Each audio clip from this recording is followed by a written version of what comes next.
G'day there guys, it's Connie here again, coming at you with some more weird, wacky, wonderful Reddit stories. I got the bard with me today, so it's going to be dramatic. Let's get right into it. Okie dokie, we're on True Off My Chest. This one was written by user Zesty Close Charge, and it's titled, Grandpa is punishing my dad. I have the power to stop it, but don't know if I actually want to. I'm using a throwaway because if any of my friends or family see this, I don't want them to know my main account since I have some very private things on there. I, female 21, lost my mum when I was 14. Dad remarried when I was 17. My stepmum has a daughter, 15. She and Dad had a boy, 3, and now she just gave birth to a little girl. Anyway, I've worked since I was 16 to have some money to buy stuff for me. When I turned 18, Dad said I was now an adult and should start paying rent. It was only $500, a symbolic amount since he would still cover food and other essentials. I was mad and we fought, but in the end I accepted and that was the arrangement until 7 months ago. Dad came to me saying I had 2 months to move out. Stepmum was pregnant and they would need my room for the baby, which is insane because they both have private offices. My stepmum doesn't even need one since she's a stay-at-home mum since the birth of my baby brother. Nonetheless, they told me I have to move. By the way, just an addendum, me and stepmum get on fine. We don't fight or bicker. I don't think this was an evil stepmum moment, but who knows. Me and stepsister are actually pretty close. I help her with homework and talk about her personal problems. I do love her very much. Back to the story. I didn't know what to do. I'm going to a college. I want to be a civil engineer and work part-time. I don't have the means to live by myself. I called my aunt, asking if I could move in with her for the time being until I figured something out. I offered to pay rent and all. She was aghast at what Dad was doing. She said I absolutely could live with her, no rent needed, but also said she was going to deal with my dad. The next day, Grandpa came to our house, and they talked privately. I could hear my dad's angry voice but couldn't understand anything being said. After a while, Grandpa came to my room and said I had 3 choices. The first was continue living with Dad and stepmom like I was doing. Nothing would change except without paying rent. The second was moving in with him and Grandma, or my aunt. Third was to find a place of my own and he would pay the rent and costs for me. He said I didn't need to choose now. I could keep living with Dad and if I changed my mind, to just tell him. I was actually relieved I could still live with Dad and that this madness was over. But the following days and weeks, Dad and stepmom were very hostile towards me, and I felt incredibly uncomfortable being in my own home. Even Cassie picked this up and asked me why they were angry at me. So I decided to move out and told Grandpa. He said he would take care of everything. A few weeks later he moved me into one of his rental units. The apartment is lovely. He bought me a fridge, stove and other essential items, and he gave me a check for $15,000 saying this money is to help me start living on my own, and that as long as I'm working or studying, I can live there rent-free for as long as I want. My dad and I have been pretty low contact since I moved out. He never came to visit me, or I visit them. I miss them a lot, especially my stepsister, but I'm still hurt. 2 weeks ago, my stepmom gave birth. I visited them in the hospital. It was a little awkward, but nice seeing them and my baby sister. Anyway, a few days ago, Dad calls me, saying he misses me, the children miss me, and I should move back home. He apologized for asking me to move out, etc., etc., and I told him I would think about it. Yesterday, I visited my aunt and was telling her what my dad said, and my cousin laughed a little and said, "I'm sure he does." I asked what he meant, and that's when they told me a lot of, until now, unknown information. Basically, my dad's home is actually my grandpa's, as is my aunt's. Basically, the deal he made with me, he did with all his kids and some grandkids as well. He never wanted any of his family to have to worry about basic stuff like house and food, etc. When I called my aunt that time, she called Grandpa, who was furious with Dad, not only for kicking me out, but also for charging me rent. That day he went to my dad's and tore him a new one, and threatened to have him evicted. But now the petty part. You know that $15,000 Grandpa gave me? It's actually what I paid Dad in rent all that time, and now he's making Dad pay him back. Also, he's charging Dad $1,200 for the rent loss in apartment I'm living in. Call me dumb or naive, but until now I never realized my dad didn't make that much money. We lived in a great house, always went on vacations, and lived very comfortable lives, but I guess Grandpa has always been helping behind the scenes. Now my cousin thinks Dad is struggling, with 3 kids at home, a single income, and having to pay it back to Grandpa. So he says Dad wants me back, because he imagines Grandpa will stop punishing him if I'm back living with them. Honestly, I don't know what to do. I'm actually loving living on my own these past 6 months, but I do really miss them. I miss my siblings. I miss the life we had before all of this, but I don't know if moving back home is the right answer. And also, I'm hurt the reason he wants me back is money. Yeah, what an incredibly selfish thing for Opie's dad to do. I'm sure his dad's capable of working things out by himself without having to piggyback on Grandpa again. If I were Opie, I'd stay in my own place, 100%. Let's see what the comments think. I'm so very sorry that your father has hurt you so much. He doesn't want you though, he wants money, and knowing this is always going to hurt you and chip away at your self-worth. I know it hurts, but going back is not healthy for you. You deserve people in your life who love you unconditionally and want to spend time with you because it's you and without ulterior motives. How about starting new traditions with your aunt and grandparents? They love you and want you around. I wish you all the best. Opie replies, quote, he doesn't want you though, he wants money, and knowing this is always going to hurt you and chip away at your self-worth. Well, this is the weird part, because I know this, but also, it's difficult to see my dad that way. These past 6 months, I wondered why he kicked me out, if I'd done something. Now I'm thinking, was it all about money? Quote, how about starting new traditions with your aunt and grandparents? They love you and want you around. Yeah, they've been great. I visit them whenever possible. Grandma isn't in the best of health, but she even came to visit me on my birthday. I'm very lucky to have them and their support. And thanks for the kind words. Stay right where you are. You can miss them and love them from afar. Go be with your grandfather and your aunt's family. They seem like the real family. Also, try and go see a therapist. Nope, stay right where you are. Listen to me. Any man that would treat his kids like that ain't worth the powder it would take to blow him up. I said what I said. I don't hold a high opinion of your stepmother either, but that's neither here nor there.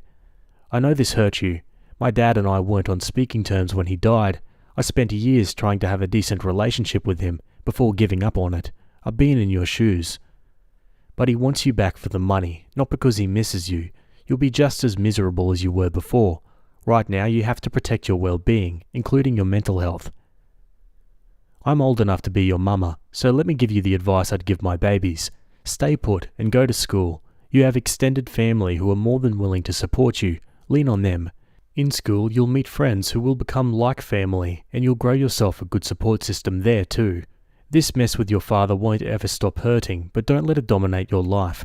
Your school should have some resources for counselling right there on campus. Start with them. You need someone to talk to about this. I'm so sorry about the loss of your mama. Also, drink your water and put on some sunscreen before you go outside. It's getting hot. That part goes for all of you. Think of it this way. Your father is living in a huge house for the price of a small apartment. He's still getting an amazing deal, just not as amazing as it was before. Everyone struggles when their budget is reduced, but that doesn't mean that he won't still be living a very comfortable and subsidized life. Also, I have a feeling your grandfather would be unconvinced to change the rent your father is paying, even if you were to move back. He's charging your father to make a point, not to actually cover your expenses. Enjoy your new apartment and independence. Your father will just have to learn to adapt to a slightly simpler lifestyle. And Opie replies, it makes sense. I've been reading what people say and I'm more comfortable with staying where I am. Less guilty. But maybe I should talk with Grandpa about it, to hear his side. I now realise I've been too sheltered from information I think I need. Okay guys, on to an update. I wanted to give you guys an update since you've all been so helpful and kind to me. I was so overwhelmed by the support you gave me. Thanks 1,000 times. Before, just answering some questions people had. My aunt and grandpa are from my father's side of the family. My mum's side, unfortunately, I don't have much contact. My grandparents have passed away before mum. I have uncles and aunts I see once in a while, but they don't live close. I also have 2 other uncles from my father's side. I'm close to them, but not as near my aunt. She was my rock when mum died. I consider her a second mum. My stepmum knew about the rent I was paying. It was implied stepsister would need to do the same when she turned 18, but I don't know if she knew Dad didn't own the house or the extent of how much Grandpa has financially helped Dad. To the update. Monday, the day after my post, I called Dad and said I decided to not move back. I didn't mention anything I was told, just that I was well settled here, and moving back seemed like a step back. But I also said I wanted to keep in contact with them. They could invite me for dinner whenever they wanted, and I also said I would love for my stepsister and brother to be able to spend time with me here at home. He was disappointed, and I didn't feel any angriness in his tone at least, but he basically said "we'll see," and left it at that. I was also disappointed. But then Friday he called me, asked me if I wanted to have lunch on Sunday, today. I said I already had plans with Grandpa and Grandma, and he asked when I would be free, so he scheduled a dinner for Thursday. I haven't told any of this to my stepsister. We talk and text regularly. She also hasn't heard them talking about me, but she did say her grandma, her mum's mum, is there to help with the baby and is being incredibly annoying. I laughed at that. I wanted to offer her to sleep over here, but didn't want to get her excited just for Dad to say no, so I'll try to talk with them Thursday. The big update is I've just come back from visiting Grandpa and Grandma. We spent a lovely day together, but I also said I wanted to know everything that was going on. I wasn't a kid anymore, and I felt like living in lies. The most important things were things my cousin and aunt told me last week, but there were a few more. Grandpa had been subsidising quite often our basic needs, like school, healthcare, etc., because Dad hasn't got 1 cent saved up according to Grandpa. Also, my college fund was mainly contributed by him and Mum before her passing. I guess that makes sense. I was also dumb to not realise this sooner. He also had set up funds for my baby siblings, and also one for my stepsister, because he didn't want her to feel excluded and not have the same opportunities as her siblings. This man is incredible. I love him so much, and yes, I'm very, very lucky. I've seen so many people commenting this, not in a derogatory way, but being very supportive and nice. I know I'm very privileged to have grandparents and family members who can afford and are willing to help me. I hope one day I can help others the way they're helping me. Anyways, I also expressed worries about Dad's financial situation, and he assured me Dad is fine, more than fine. He'll have to be less frivolous with money for a while, but that he would never let any of his kids or grandkids to suffer or be in the need for anything. As many of you said, he's trying to teach Dad a lesson. Quote, I should have taught him a long time ago. So I'll stay out of it. I don't think I'll tell Dad that I know all of this. I know many of you said to confront him, but I think it's for the best if he continues thinking I'm oblivious. Lastly, we talked about why Dad kicked me out. He didn't have an answer either. I could see him and Grandma were very hurt by what Dad did. He said he asked for an explanation, but got none. That's it for now. I'll continue trying to have a relationship with my siblings outside of my dad and stepmom. I also try to schedule some weekly dinner with them. I know what you guys said about my father is mostly true, but I need to at least try to have a relationship with him, if not for him, for my siblings, and for me. But don't worry, I won't let him hurt me anymore. One comment says, your grandfather is the GOAT. I wish I could have someone like him in my life. I still think that your dad is trying to erase his last wife / your mum from his memory, as I've heard about such things all too often. Although maybe not consciously. I'm not sure at this point if he's being honest. I hope things go well for you. Yeah, that's a good point. I haven't thought of that. Maybe OP's a reminder of his dad's, late wife, and that just makes him depressed or something. Who knows? Okay, let's go to the next update. There isn't much of an update, but some people messaged me asking how the dinner was. So last Thursday, I went there after work. Gosh, I missed my siblings so much, and I spent the majority of the time with them. My baby brother is not a baby anymore. He's grown so much. My baby sister is so cute. I could eat her alive. I never want to be apart from them anymore. Doesn't matter what happens. Cassie, I said her name once in my original post by mistake, she's my stepsister, is the only one I maintained regular contact through calls and text. She's just an amazing person as well. She knows I didn't move out in the best of circumstances, but doesn't know the details or anything about the money. I asked if she wanted to have a sleepover at my house sometime, and she was thrilled. If I hadn't stopped her, she would have started packing at that second. My stepmom's mum was still there to help with the baby, and guess where she's staying? In my old bedroom. They transformed it into a guest room, and the baby room was stepmom's old office, quote, because it's closer to the master. Honestly, that hurt a little. I've only met my stepmom's parents a few times, and they were always nice to me. This time she kept looking at me weird, all the time. It didn't matter where I was or where I moved, she was keeping track of me, like she was expecting me to try and steal something. When I was holding the baby, she didn't leave my side. Anyway, apart from that, dinner went as well as you can imagine. A little awkward, but I was glad I could see my siblings and spend a few hours playing with them. At the end, I mentioned Cassie having a sleepover on the weekend. Her grandmother started saying that absolutely not, Cassie would not go. But to my surprise, stepmom stopped her. She said if Cassie wanted, I could pick her up on Saturday after soccer practice. For dinner, that was that. When I was leaving, stepmom gave me a really tight hug. So many people were saying how she's just an evil stepmom that I started to kind of believe it. But as I said in my first post, we always had a good relationship. I left very confused and emotional. Saturday afternoon, I picked up Cassie and we watched Inside Out 2. Then we ate shawarma for the first time, which is basically a meat burrito. I don't see the difference. It was so good to spend the day with her. I'm so glad to have her in my life.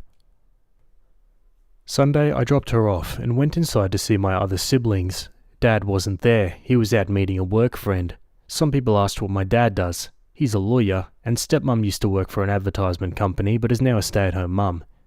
We have another dinner scheduled for Friday. I don't know if I'll ever find out exactly why they wanted me to move or why charge me rent.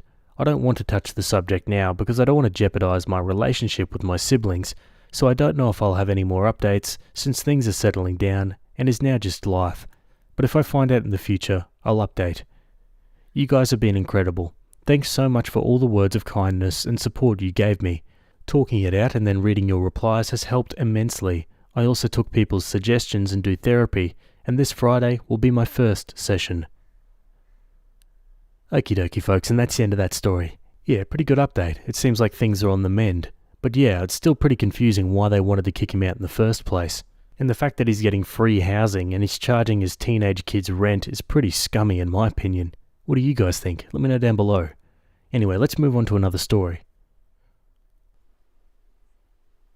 Okay, jumping over to Am I the A-hole, this one was written by user Lazy Platform, and it's titled, Am I the A-hole for asking my husband's best man to wear a tuxedo? I, 26 female, am getting married to Mark, 28, a handsome, responsible, intelligent man with a kind heart and a great sense of humour. My sister Jennifer, 23, is going to be his best man. Jennifer is best friends with my husband Mark. He's known her for more than twice as long as he's known me. We only really met and talked at any length about 3 years ago or so. They were co-workers together at her high school job, and she's been a part of his gaming group since then. They went to the same college, and they're co-workers again now, working for his friend John's, 42, company. Mark was in college for the better part of a decade, getting 2 undergraduate degrees and his PhD, and Jennifer ended up doing the same major as him, likely due to his encouragement. She's thinking about her masters in the same field, but they both work full-time now. In addition to being co-workers and playing Dungeons and Dragons together, they also game online, and they hang out all the time. They've gone to conventions together, either as part of a group or just the two of them. They do local classes and events together, and Mark helps Jennifer with her photography and editing. While she has a solid full-time job she likes, Jennifer still has aspirations of being a model/influencer. She loves fashion, and she's also into cosplay. After we got engaged, we were at a family dinner, and I was talking to Mark about the wedding party, and I mentioned that even though I have 2 sisters, I wanted my own best friend, Helen, 26, to be my maid of honour. Mark said that was great, because he actually wanted to ask Jennifer to be his best man. Jennifer immediately and enthusiastically agreed. Being a female best man is just the kind of thing she'd love. Obviously, even if that meant she wouldn't be one of the bridesmaids. She also knew that between our other sister and some of my friends, I had too many people who needed to be bridesmaids, and Mark was worried about being short on groomsmen. This was all fine and well until later on when we were talking about what people were going to wear. I picked out my dream wedding dress, and I coordinated the bridesmaid dresses, and Mark was going to have his groomsmen, most of which were other gaming buddies in tuxedos. I had to talk him out of putting them in cosplay/Ren Fair stuff. However, Jennifer was going to wear a dress. Jennifer is a very tall, very attractive woman, and to be perfectly frank, she has a large chest. The dress that she wants to wear was designed by one of her friends online, and while it's not white or anything, it's mostly red and black and pretty well matches the other groomsmen, and it's formal and fancy. It definitely shows off her figure. I wouldn't say in a trampy way at all, but it just does. She would also, as best woman, stand out from the other men on the groom's side, especially in the heels she wanted to wear with the dress. After dropping a few hints here and there, and broaching the subject of each side of the wedding party matching and women's tuxedos, I gently requested that Mark have Jennifer wear a tuxedo rather than the dress and shoes she wanted and he had previously liked. When they gave me pushback, I pointed out to Jennifer that she might be too exposed, or she might distract people with such a flashy dress. Jennifer gave me a dirty look and said, half under her breath, "Are you freaking serious?" And before I could react, she just said, "Fine, F it, you're the bride, I'll wear the frickin' tuxedo." Mark sighed and half said some things about it being ridiculous, but then when I asked him what he said, he just said, "Okay, it's whatever, it's fine." Since then, Mark and Jennifer have been passive-aggressively making fun of my concerns, with them doing things like Mark comedy ogling her chest, or her making all sorts of boob jokes. She's done things like ostentatiously covering up her chest with her hands, and when she moves past people while saying things like, "Gotta guard the girls, wouldn't want to knock anyone over." Both her and Mark keep making fake Freudian slips about her chest or her figure, and Jennifer even pretended to lose her balance and fall over because her boobs were too heavy. They pretty much just do this when I'm around. They seem to think it's hilarious. They've made it very well known that Jen is really disappointed about not getting to wear the dress, and that her seamstress friend is upset about it too, and Marcus seemed a bit distant and disinterested in wedding planning. I was looking over some tuxedos for women and making some suggestions to Jennifer about ones that aren't too tight in the chest or hips, and she just showed me the one that she'd already picked out and said, "Is this fine, or did you want to further micromanage my specific tuxedo?" We started getting into a fight, and she accused me of being a bridezilla. When I told her she was being a bad sister, she said that she wasn't the one who was being body-shamed and told what to wear. I told her my requests weren't body-shaming, and she said that they were the same thing. My parents completely took Jennifer's side and said that I should just let her wear the dress. Obviously, she showed it to them too, and they thought it was beautiful. They like her friend too, and her friend has done clothing and costumes for and with her before. My father said that I should at least stop bothering her about the tuxedo if I'm going to make her wear one, and then I should just let her go with the one she picked. The one she wants though is very high visual impact, and it's also very tailored. She said she can match it to the colours, but I feel like she'd still stand out. When I tried to get Mark to weigh in on this, he just said, "It's your wedding, do whatever you want. I guess I'll tell her to do whatever you want." And I obviously don't feel like he's very invested. I feel like he's not on the same page, but he just doesn't want to argue. He's always like that. Even though we both have good jobs, both Jennifer and I still live at home with our parents because housing is ridiculous and it's been awkward around each other. I've been staying over at Mark's a lot over the last year, and I was supposed to be officially moving in, but he's been kind of cool and passive about it recently. Everyone seems to be acting like I'm the a-hole here, even though Mark and Jennifer are the ones being passive-aggressive and unreasonable. I almost feel I should have just made Jennifer a bridesmaid right off the bat, or told Mark that it didn't make sense for him to have a female groomsman. Am I the a-hole for wanting my husband's best man to just wear a normal tuxedo? Yeah, I don't know, OP. It seems like this is a bit of an overreach with bridal powers over something that's seemingly jealousy? I don't know, surely she doesn't think that someone's chest is going to distract everyone from the entire wedding. Let's go to the comments. I feel like your husband isn't invested because you're not letting him do anything he wants in the wedding. He's just letting you steamroll something that's supposed to be for both of you. Your sign that crap isn't okay was the fact that your fiancé called the wedding your wedding, as in not his. Listen to the people around, or you may blow up your marriage before it starts. You're the a-hole. You don't want her to look pretty, and you can go around that with whatever words you want, but the problem is, you don't want her to look pretty. At the rate you're going, there won't be a wedding. Mark will come to his senses and realise that your current behaviour is a precursor of what his life will be like married to you. You're the a-hole. Yes, you're body-shaming her. Unless she was planning on standing up there wearing just pasties or a dress cut to her navel, her dress sounds fine. If you think people are going to be thinking about her boobs instead of the wedding, then you're definitely the one with the problem sexualizing people. You do understand your fiancé is trying to humour your bridezilla self, even though you're hurting his best friend / your sister. You get to dictate what the people standing next to you at the wedding wear. He gets to dictate what the people standing next to him wear. You're the one being passive-aggressive and unreasonable, not them. Yeah, onto an update. There is not going to be a wedding. John, of all people, Mark's boss and gaming buddy, noticed my post, as it got way more attention than I ever expected. We've only ever met a couple of times and hardly ever talked before, but he reached out to me with, "This is John, lol, call me?" So I called him from the parking lot after work. John says he's been married for about 20 years and he's tried to give Mark relationship advice. He doesn't think we're a good match. He told me that I should talk to Mark and that Mark has been unhappy with our relationship and extremely unhappy with the wedding planning, even to the point that it's a running gag amongst him and his friends. I got into it a bit with John because, to be fair to me, Mark's ideas have been ridiculous, just some of the things he asked for, and which John, Jennifer, 23, and his buddies thought would be cool. He wanted the wedding party to have custom swords and daggers and amulets. He wanted them to have the swords during the ceremony, and he thought people would like fantasy amulets. Mark had told me that John was willing to pay for the bridesmaid dresses if we had them done by Jennifer's costumer friend. I told him no because I wanted normal, nice bridesmaids' dresses from someplace reputable and that the bridesmaids could buy them themselves. John told me that he'd offered this as a bit of a bet with Mark. Mark wanted to serve mead at the wedding. He said that his friend John could provide it and that he made mead in his basement and had tons of it. I obviously said no, because why would I want mead at my wedding? Never mind some guy's basement made mead. John got a laugh out of this at the time, and talking to me because he's a nerd who likes to laugh at his own jokes. Apparently he's very proud of his basement mead, and they like to make toast with it. Basement mead has apparently become a running gag in their games, as John insisted on telling me.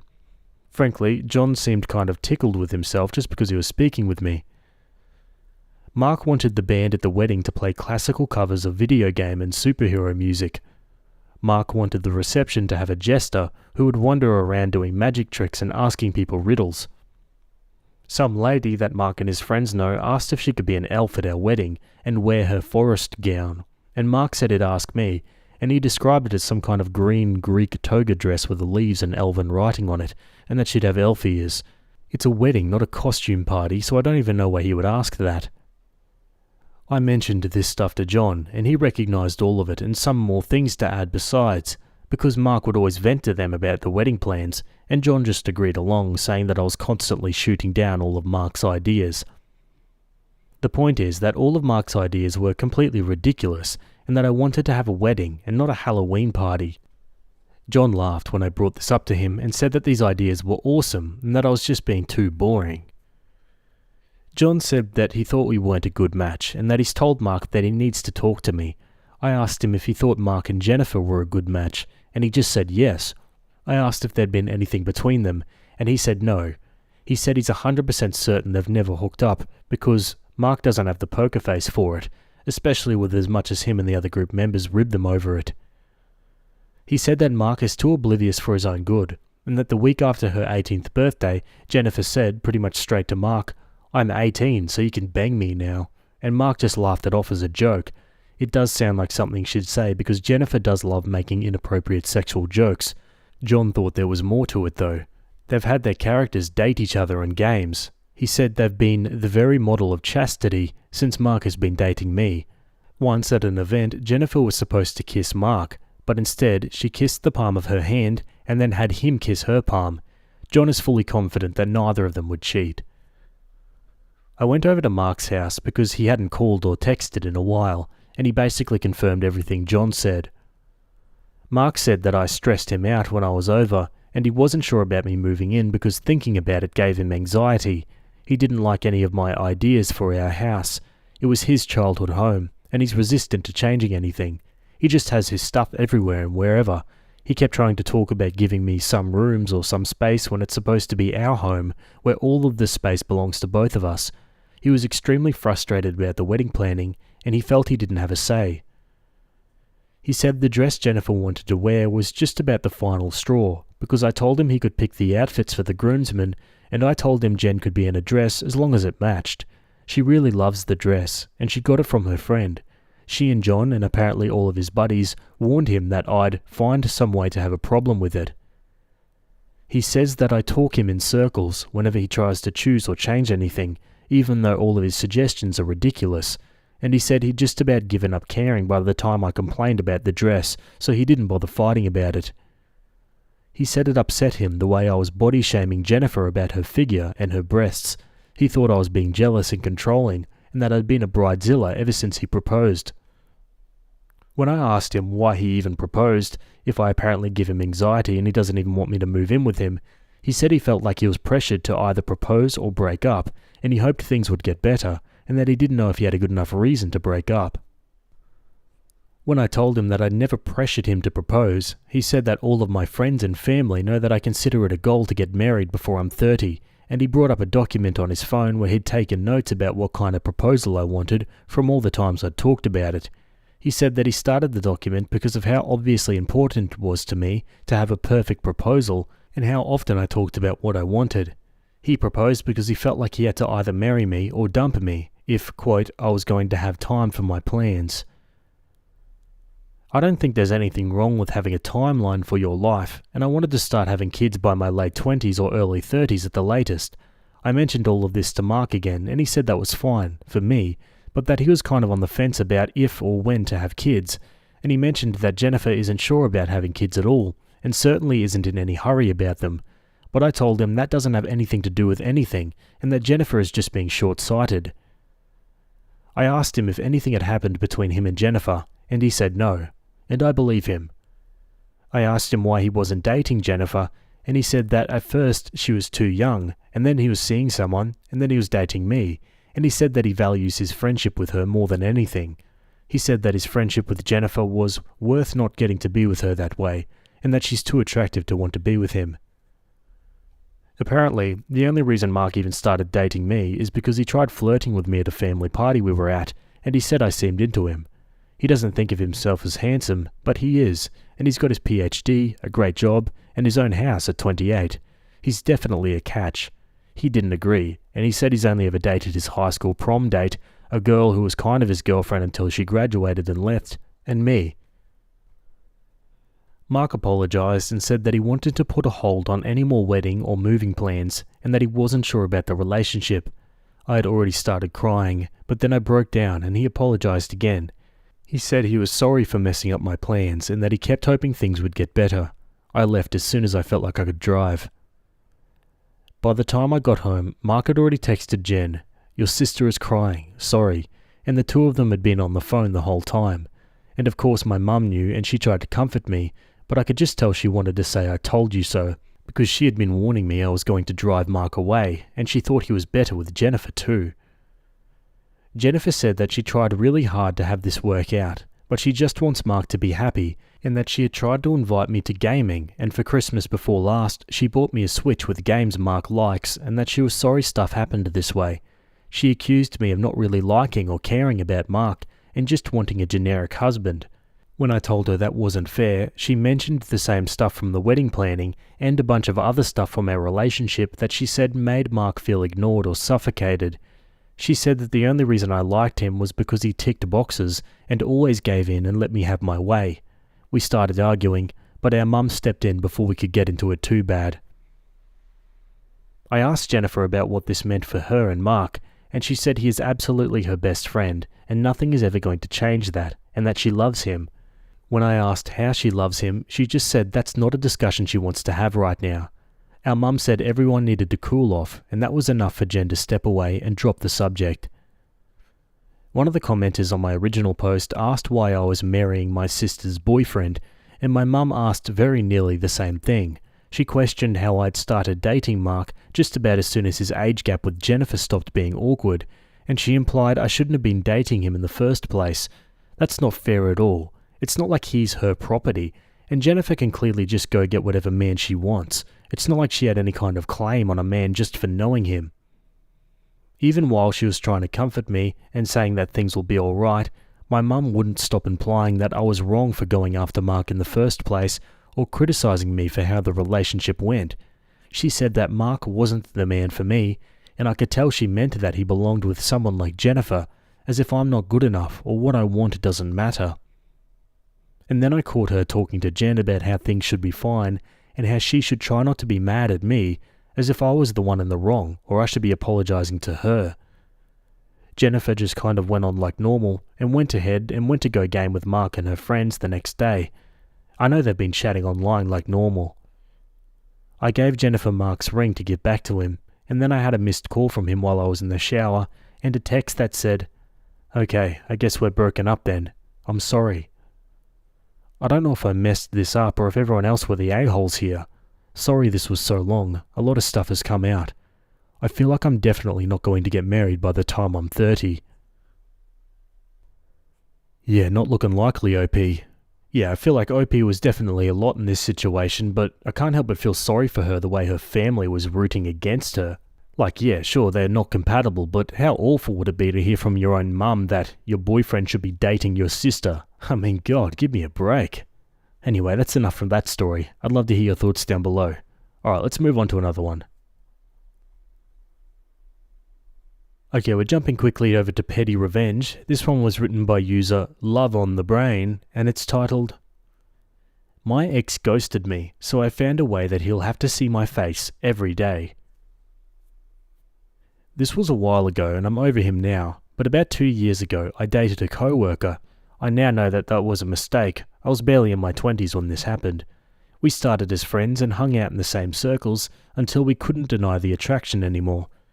A couple months into dating, we were planning on moving in together and maybe even getting married one day. We were inseparable and he was so affectionate with his words and actions, but then I got a promotion that required me to go out of state. We decided to do long distance for a while, and I would keep a lot of my stuff at his place until I moved back, and then we would live together. Unfortunately, a month into long distance, he ghosted me. There was no indication that things were going wrong, so I was devastated and blindsided. I'd never been in a relationship before, so he was my first heartbreak, but the most annoying part was that he refused to acknowledge my existence, even as just friends. We were in similar group chats, and he would just skip over my comments. He would go out of town when I came in town, and he would get mad at me for hanging out with their mutual friends. I found this out through the grapevine. It was one of the few things I knew about him after the breakup. Eventually, I moved on and met someone new, but I was still very hurt that someone who I once considered a great friend would just cut me out of their life for no reason. So here's where the petty revenge comes from. We have a company homepage that shows different slides of employees doing things like receiving awards or special events.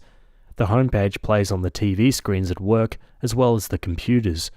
One day, the company sent an email asking for pictures with a prompt, so I chose the prettiest picture of myself I could find and a nice fluffy paragraph to go with it. Now the ex that ghosted me has to see my face every time he walks into work and opens up his computer. A revenge a year in the making. Edit, when I said I met someone new, that was later down the road, and I'm not with the someone new anymore. Sorry for the confusion. The revenge and the dating a new person didn't happen at the same time. Yeah, I mean that's still pretty good though. Imagine walking into work and seeing a slideshow of your ex as your wallpaper. That would be pretty confronting. OP elaborates a bit more in the comments. Okay, so I have to know more. Why did he ghost? How did you get all your stuff back? OP says, well, after a month of going MIA, he texted me saying he tried to send the stuff, but the address was wrong. In my frustration, I forgot the apartment number. Then I was like, wait, hey, what is going on? You ghost me and then you only message me about my stuff? So we agreed to call and talk it out. On the time of the call, he tried to chicken out and send a text, but I'm like, no, I need some answers. The short of it was that he couldn't do long distance and he didn't want kids and worried about raising them since I was religious and he wasn't. The issue I had is that he could have broken up with me before we started long distance, or at least communicated that. The other issue is that I don't know if I want kids. I don't know how I can even have them, so I didn't know if that would be fine. But whatever, those were his reasons, and I told him, yeah, you should have just broken up with me, I thought you died or something. He said the typical, it wasn't you, it's me speech, which I believed because I couldn't think of things I did differently leading up to the breakup. So then I thought we were good, we talked it out. I told him what he did hurt my feelings, but I started therapy because of it and that helped, and we were laughing by the end of the call. So imagine my surprise when I come up again to get my stuff in winter and I have to go through a mutual party and some of the stuff is missing, and he decided not to go to a mutual friend's birthday because I was there. I'm still confused because I thought we worked it out, but I guess we didn't, and he told another friend, I found out through her, that he would stop being her friend if she still talked to me. You would have thought I cheated on him or killed his mum the way he was acting. I tried for a while to be nice, but eventually I just left all the group chats and stopped talking to the mutual friends because we're too old to be doing high school drama. Wow, what a strange fellow. Who knows what's going through people's heads when they do stuff like this? You guys got any idea? Let me know. Anyway, that's it from me today. I hope you guys enjoyed those stories. Thanks for making it to the end, and I'll see you all in the next video. Have a good day. Cheers.